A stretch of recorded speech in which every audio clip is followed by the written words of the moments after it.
This episode is for all the smarty pants out there, and here's something that you really have to understand if you want to pursue intellectual work, if you want to pursue understanding, if you want to pursue literature, philosophy. Here's something that you will realize later down the track, so I'd rather save you the trouble of telling it to you right now, so to save you some trouble. When I was a kid, I was always under the false conception that one day I'm going to read enough, one day I'm going to understand enough about life through books, or to map out my future with specific pointers and tricks and stuff from books. So I've always lived my life in this kind of like virtual reality. Always lived my life through the pages of my favorite authors, through the pages of my favorite historians, or through the pages of my favorite philosophers. Always had a way of pursuing the perfect way to live life, the perfect way to map out my future, and a perfect way to conduct myself. As an intellectually driven person, you have to constantly watch your impulse of trying to apply your understanding or your theoretical understanding of the world upon reality. Your journey should be a constant checking in with the reality and then bouncing reality back to your theory and then sort of like crisscrossing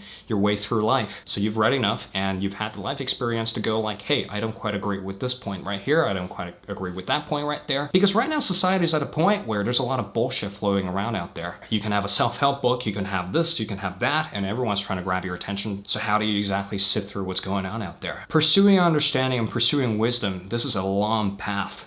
Extremely long path. And life experience has a way of really checking in with you sometimes when your intellectual understanding gets too perfect, gets too idealistic, or gets too equational. Recently, I hopped on a trip or little vacation to Sydney. Needless to say, it was a brilliant trip. It was a vacation that I didn't exactly know that I needed. But also the trip taught me something that I didn't know I needed to hear. And here's a piece of understanding that I didn't exactly want to admit to myself, which is that your understanding of reality through theoretical work or through philosophy and through history, they don't make shit if actual reality doesn't reflect what you've learned. And in a worst case scenario, you want to impose whatever you've understood from books upon reality without realizing that sometimes realities just don't go by the books. Shit goes wrong all the time. For example, I went to a cafe an hour before my plane started boarding and thought it was a great idea because I needed my routine of getting a coffee every morning at the same place. And that resulted in the chauffeur yelling at me through the phone. It's like, where the hell are you? We're about to depart. We're right below your apartment. Get your luggage. Let's go. So I had to drain my coffee and I had to race back to my apartment, get my luggage, and hop on the bus while the rest of the bus was basically angry at me. Fast track to my landing in Sydney. This guy called Hano picked me up from Central Station. And Hano also has a great YouTube channel. So Hano, thanks for showing me Sydney.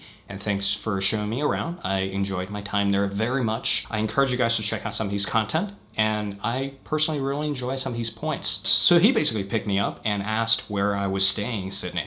And I said probably this little hotel on King's Cross that I booked like a day before I hopped on the plane. And he basically just stopped in his tracks and looked at me.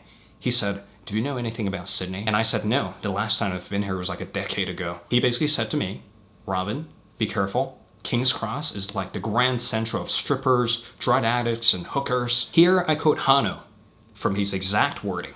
His exact phrases. He basically said, well, if you go out into King's Cross at night, you're about to witness Dante's fifth circle of hell. So being the idiot, I didn't really think twice about it. So I got into the hotel, and the hotel was absolutely dingy. It had a faucet that didn't work, and the curtain was stained with coffee, and the bed was just a bed. And there was this Coca-Cola sign on the wall, which I had no idea why it was there. Actually, the handle on the window actually came off, so I slept 2 nights in that hotel, basically with an open window, so I could hear everything that was going on outside. The first night when I was there, I heard some indistinct yells from upstairs. So someone was yelling like, what the F, upstairs. So I thought maybe it's just someone having a bad day. Like, that's not up to me to control what happens in his life. There was a restaurant downstairs which made falling asleep extremely difficult, if not impossible. The whole point of the trip was to hang out with my girlfriend in Sydney, and after a few dates in the city, I basically had to return back to the same hotel room. And during the second night, the yells from upstairs got louder,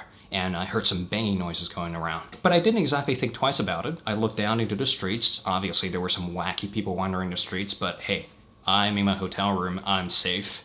I'm just gonna sleep here for one more night before I head back to Melbourne. But the third night, after a date in the city again, I returned back to my hotel. That was when things really took a weird turn. So the yells got louder from upstairs. I was having dinner in my dingy little hotel room. I was looking out of the window, and someone basically collapsed upstairs, and I had no idea what was happening. And 5 minutes later, an ambulance pulled up in front of my hotel, and basically they dragged the guy from upstairs downstairs into the ambulance and buggered off. That entire experience was so foreign to me.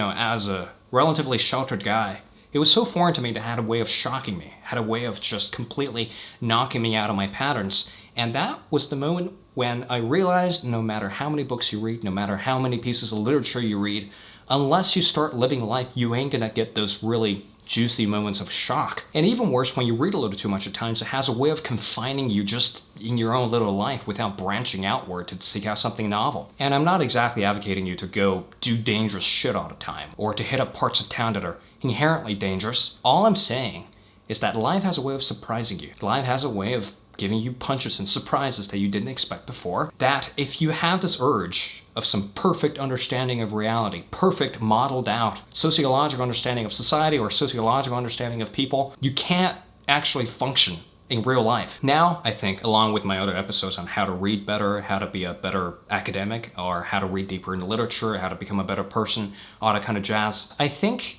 in a sense, it's important to separate your intellectual life from real life. We're not saying that your theories shouldn't inform how you live, because what's the point of reading books if you don't want to take something out of that book that's potentially useful into your real life? I'm just saying be open to punches, because life tends to have a lot of those stored up in there. And the ideal path of pursuing intellectual understanding is, in a sense, allowing life to influence you in unexpected ways, and to allow your theory to sort of adjust itself to life itself. Because at the end of the day, life is with you, always. You're not always going to have a theory for life, but life is going to have its way with you all the time. Of course, you could take comfort in literature, take comfort in philosophy, or take comfort in history, in that they're perfectly understandable, perfectly logical, and perfectly consistent with your mental framework, but don't be afraid to open up that mental framework once in a while to invite some weird experiences in. And that crossover between the two, life and your theory, that's where usually some of the greatest stories come from. Academic journals are typically boring for that very same reason, because everything is so consistent.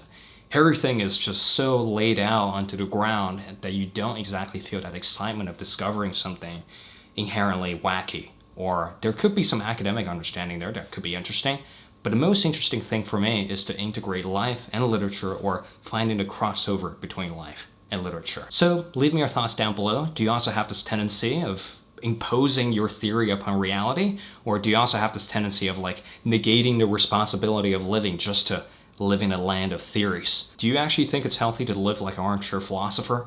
Leave me your thoughts down below, and I look forward to hearing from you soon.